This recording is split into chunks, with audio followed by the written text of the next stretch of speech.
Welcome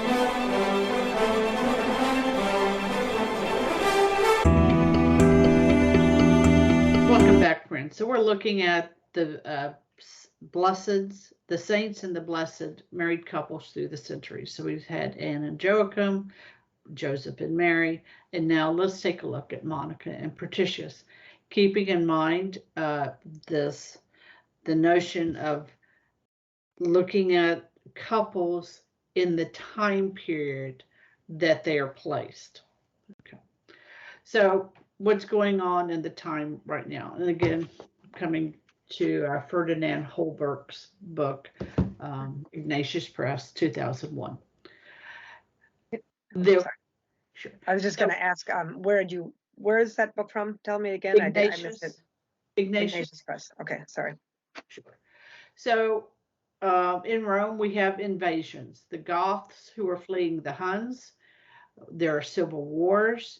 Theodosius versus he's the emperor versus the powerful usurper, Magnus Maximus.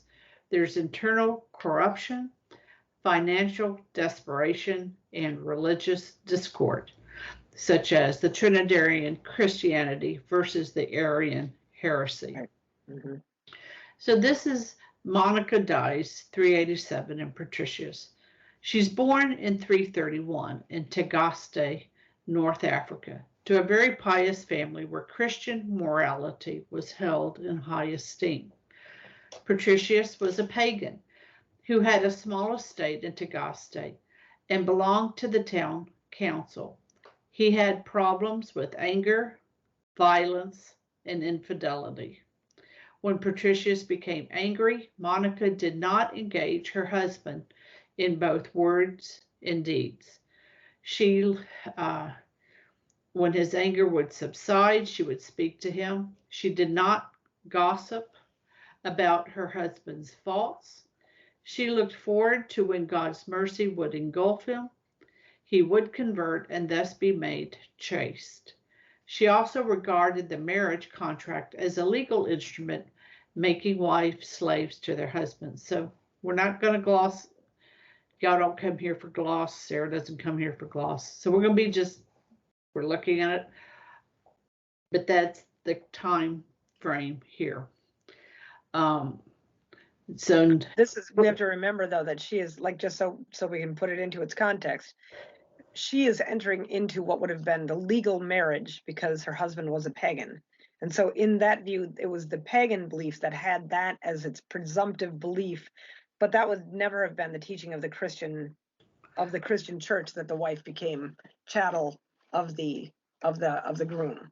No, so that would never have been the Christian teaching on that. I just want to clarify that that we have to understand that we're dealing with two realities here, that she is dealing both with her own family coming from a very pious Christian element, but needing to live, right, to be in the world, but not of the world. And so consequently, when they were, her best hope is to convert her husband from the inside, not from the outside. So she assents to the mores of the time. That's right. And as the church will come to understand marriage as a sacrament, this says, so the church doesn't invent doctrine and dogma. It's always there in some sort of nascent form and comes to fruition. And the free, forsaking, forever, fruitful. Right. That's always there in every Catholic marriage. Okay. Mm-hmm. So Monica and Patricius have 3 children. Augustine was the oldest, and she was 23 when she had him. He has a sister, Perpetua, who would become a religious superior after the early death of her husband in Hippo. And he has a brother, Navigius, who will be a nominal Christian. So below is an observation by a scholar. Navigus was probably the most representative member of the curial class in his family at this period. Being nominally a Christian, liberal-minded, skeptical of authority, and believing that happiness could be found through inquiry and quest. And we're going to see that that's a tendency Augustine will have too. Augustine Yes. elsewhere reported his brother to have been of delicate health. He's encountered at Cassiacum in Italy, to which Augustine had withdrawn before baptism, where he appears briefly within the three earliest Augustinian treatises, which I list here. Peter Brown notes, Navigus was the only one of the group of friends at Cassiacum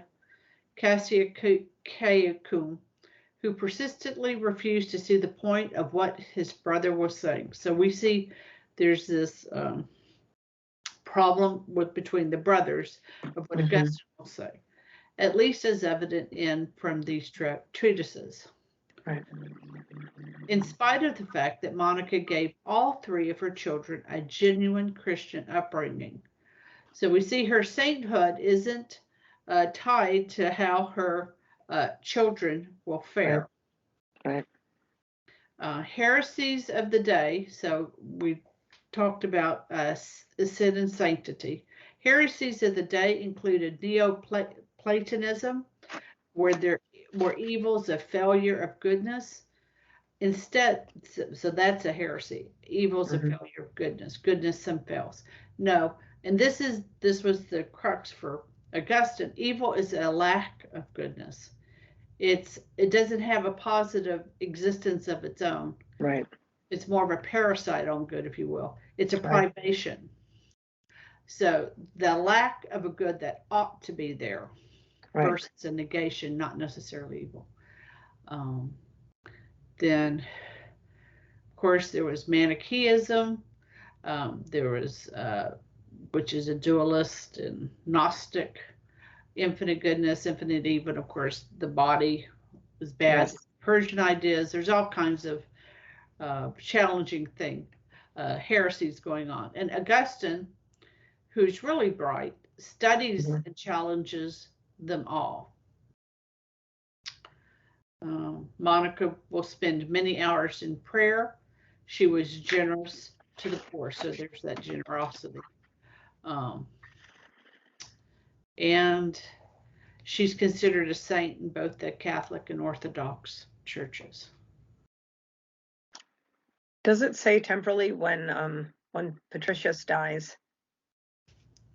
Pardon? Do we know when Patricius enters the church? When does he convert? Before Augustine or after? Do you know? I mean, before Augustine's conversions or after? Do you know? I don't know. Yeah. I don't know. I'll look it up and put it in a title. Yeah. I guess I would assume that it's before that, because I'm going to assume that he must be dead, maybe at the time, just based upon the story of Monica, but I don't remember that particular element from the confession. No, I don't remember. I don't remember that. Yeah. But I'll look it up and I'll put it in there. So Monica's made a saint, and it's not because she endures, well, in a way she does endure being treated poorly, but it's the manner in which she endures it given the structures of her time. Right. And we have to, put that into context there. Yeah, because we do run into a very difficult situation there, and it's we in our modern times become very, very complacent in presuming that our way is best. Like, we have a very terrible historical view that time progresses, that as history progresses, man becomes better. Right? This is a false. It's a false ideology, but unfortunately, it's one that is rife with belief among everyone who exists. And so somebody like a Monica, we look back and we say, oh, what a terrible thing that she would have endured that kind of abuse, that she would have stayed in such an abusive marriage, right? Or even in modern times, a woman like an Elizabeth Lesueur, who was married again to a very, very hard man who, upon her death, right, came into the church more or less after she died and then became a very holy priest. So the secular world has truly corrupted the understanding, and really I do think that the church has failed a little bit in her ability to teach that although no one is obligated, because we must remember that when we are talking about people like Saint Monica and Elizabeth Lesueur, We are specifically speaking about people who live virtues heroically. And no one is called to live a life of heroism. You do not have to.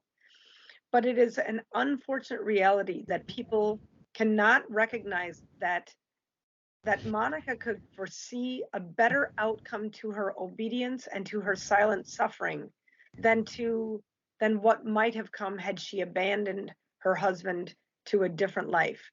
Now, each person has to make an individual call on whether or not they would stay in a situation that has the appearance of abuse or, in fact, actual physical abuse, because it could be there. And that would have to be one that we give over entirely to someone's spiritual director. But I think that we're ill-equipped in this moment because we have failed to recognize, like I said, the grace that can be given by God to particular individuals at particular times to live a life heroically, even though she was not obligated to do that out of Christian obedience. That's right. I'm looking here. I don't see it just I'm at ognet.org, but there are other sites there. Maybe we actually don't know. I don't think we know. He died shortly. I mean, he converted shortly before he died. Death, right? Yes. After a lot of prayers and suffering, as you were talking about. But I don't see a year to that to work back into it. Right. All right. I was just wondering. I knew that he was a very late conversion. I knew that it was something like a more or less a deathbed conversion. But even that, what you think of all of the suffering that was wrought, right? I mean, all of that time, and our Lord does not have to give us the consolation of our suffering. Monica could have done all of that suffering and she would have become, let's say Monica had died before either her husband or St. Augustine had died. I mean, had to convert it. Like maybe if her death had preceded them, right? It would not have, that consolation would not have been necessary. But what a great mercy it is that our Lord gave her the consolation and the joy of her suffering, to see her husband received into the church, to see her son become a bishop, and what a great mercy that is for her. It kind of like when you think back to Joachim, that trifold generosity, and for him, he did not have to. I mean, to have done all that and then to have merited an amazing crown in heaven would have been sufficient consolation. Had he died prior to any prayer being fulfilled about the child, right? I mean, it still would have been a great goodness that he had lived. But how generous our Lord is to those who are willing to endure the suffering and the humiliation of people who think that they know better. I really feel that a lot of people, what you had said before was really poignant, Karen, where you said Monica did not complain or gossip about her husband or any of those situations. That's right. And I think that we as women, it's such a necessary thing. Pick that topic up as we move forward because it's worth considering. All right, my friends, till the next time, Fides, Vibracio.